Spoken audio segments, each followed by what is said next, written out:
மாரிமலை முழஞ்சில் மணி கிடந்துறங்கும், மாரிமலை முழஞ்சில் மணி கிடந்துறங்கும், சிறிய சிங்கம் அறிவோற்று தீவிழித்து, சிறிய சிங்கம் அறிவோற்று தீவிழித்து, வேரி மயிர் பொங்கைய பாடும் வேர்ந்துதறி,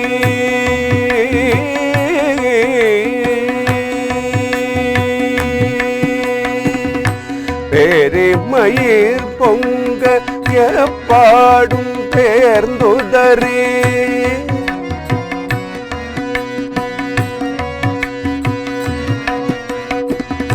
வேரி மயிர் பொங்கைய பாடும் பேர்ந்துதறி, மூரி நிமிர்ந்து முழங்கி போறப்பட்டு, மூரி நிமிர்ந்து முழங்கி போறப்பட்டு, போதருமா போலே நீ பூவை பூவண்ணாவும், போதருமா போலே நீ பூவை பூவண்ணாவுன், கோயில் நின்றிங்கனே போதருளி கோப்புடைய, கோயில் நின்றிங்கனே போதருளி கோப்புடைய, சேரிய சிங்காசனத்திருந்து யாவந்த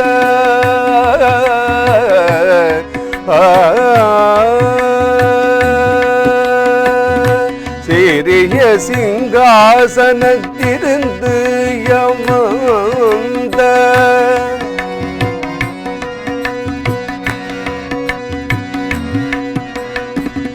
சிறிய சிங்காசனத்திருந்து யமந்த, காரியம் ஆராய்ந்து அருளேலோரெம்பாவாய்,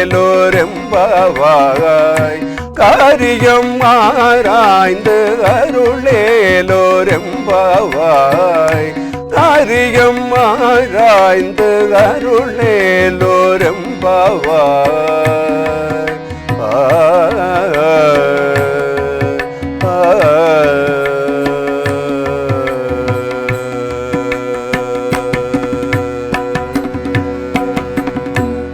திருப்பாவை பாசுரம் எண் 23. மாரிமலை முழைஞ்சில் மண்ணி கிடந்துருங்கும், சீரிய சிங்கம் அறிவுற்று தீவிழித்து, வேரி மயிர்பொங்க எப்பாடும் பேந்துதறி, மூரி நிமிந்து முழங்கி புறப்பட்டு, போதருமா போலே நீ பூவை பூவண்ணா உன் கோயில் நின்று இங்கனே போந்தருளி கோப்புடைய சீரிய சிங்காசனத்திருந்து யாம் வந்த காரியம் ஆராய்ந்து அருளேலோர் எம்பாவாய். மனதிற்கு பிடித்த தெய்வத்தை எந்த வடிவத்திலும் வணங்கலாம் என்கிறது நம்முடைய சாஸ்திரம். பக்தர்களுடைய இஷ்ட தெய்வமான இறைவனை பக்தர்கள் முக்கியமாக நின்ற கோலத்தில், இருந்த கோலத்தில், கிடந்த கோலத்தில் வணங்குவார்கள். இது குறித்து திருமழிசை ஆழ்வார் தன்னுடைய பாடலிலே, நின்றது எந்தை ஊரகத்து இருந்தது எந்தை பாடகத்து, அன்று வெக்கனை கிடந்தது எண்ணிலாத முன்னெல்லாம், அன்று நான் பிறந்திலேன் பிறந்த பின் மறந்திலேன், நின்றதும் இருந்ததும் கிடந்ததும் என் நெஞ்சுளே என்கிறார். ஆண்டாளோ இதில் கிடந்துறங்கும் கிடந்த கோலத்தை, நின்ற கோலத்தை, நடந்த கோலத்தை, இருந்த கோலத்தை என்று 4 கோலங்களையும் தன்னுடைய மனதிலே கொண்டு பாடியிருக்கிற சிறப்பு இந்த பாடலுக்கு உண்டு. இறைவனை எந்த கோலத்தில் வழிபட்டாலும் அருள் செய்வான். சென்ற பாடலில் பக்தர்கள் இறைவனிடம் செல்லும் முறை கூறப்பட்டது. இதில் அந்த இறைவனே பக்தர்களிடம் வரும் முறை கூறப்பட்டிருக்கிறது. மண்ணி கிடந்து உறங்கும் சிங்கம். சிங்கம் சோம்பல் மிகுந்தது, எப்பொழுதும் தூங்கிக் கொண்டிருக்கும். எனவே மண்ணி கிடந்துறங்கும் என்றாள்.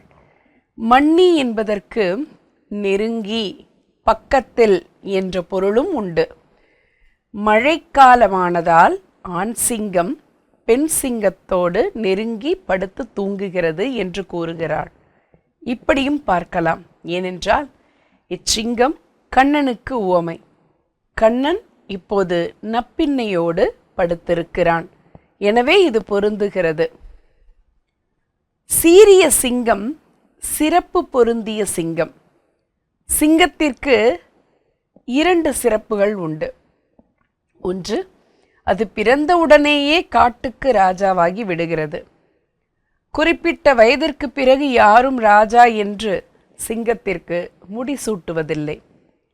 எவ்வாறு துளசியானது தோன்றியவுடன் மணக்கிறதோ அப்படி மற்ற விலங்குகளெல்லாம் வேட்டையாடும் போது பதுங்கிச் சென்றும் மறைந்திருந்தும் வேட்டையாடும். சிங்கம் அப்படி இல்லை. தான் வேட்டைக்கு போவதை முழங்கி அறிவித்துவிட்டுதான் புறப்படும்.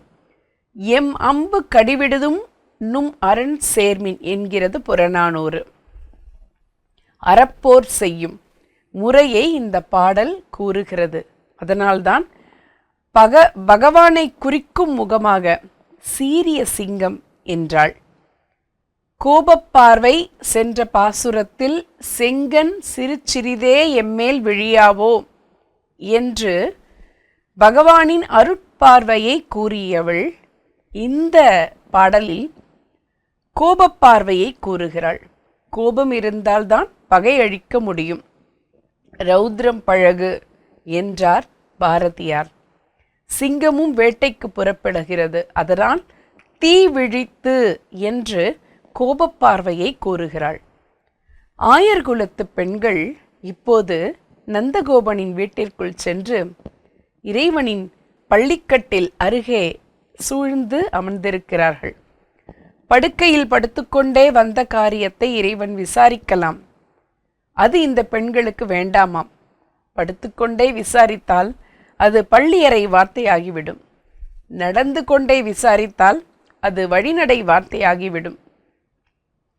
தேர் மீது நின்று அர்ஜுனனுக்கு எப்படி கீதா உபதேசம் செய்து அந்த கீதை புகழ் பெற்றதோ அப்படி ஆயர்குல பெண்களாகிய எங்களுடன் நீ பேசுவதும் புகழ் பெற வேண்டும் என்று எண்ணியதால்தான் சிங்காசனத்து இருந்து என்று குறிப்பிடுகிறாள்.